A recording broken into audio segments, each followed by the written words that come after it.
All right, so here's what we've got going on right now. This is an IB question. It says the Voronoi diagram below shows the location of fire stations in outback Queensland or northeastern state of Australia. It's got a scale on there. We've got those fire stations. It says identify the nearest fire station for houses located at. All right, 300, 300. Be really careful here. 300, 300 is right there. So the closest fire station to that one is A. All right. And then next, let's look at, it says negative 200. So negative 200, 100. And be really careful what the scale is right there. The closest fire station to that one is D. All right. They're going to put them really close to the lines when they ask a question like this so that you have to make sure that you understand what's going on. It says a house located at 200, 200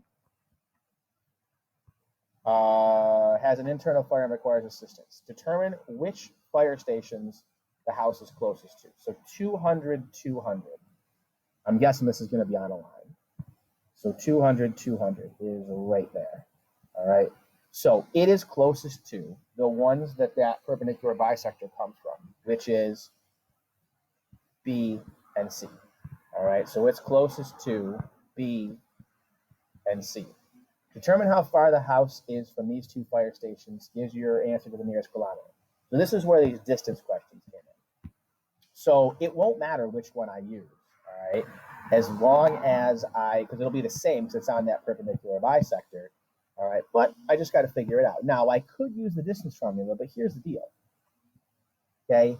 It's a perfectly flat line. I don't need to use the distance formula, okay?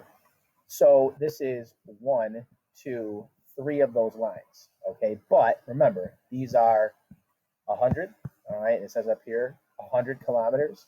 So it's going to be 300 kilometers is going to be the answer to that. Now, normally you would probably have to do the Pythagorean theorem, not the Pythagorean theorem, sorry, the distance formula to get that distance. But in this case, you didn't need to. So again, that's an IB question. It's worth a fair amount of credit, all right? Not a ton, but it's worth enough credit that it's reasonably able to do. And if you notice that, there wasn't really any math in that. All right, so the one good thing about these is if you can do the little bit of thinking they want you to do, there's not a lot of math in them.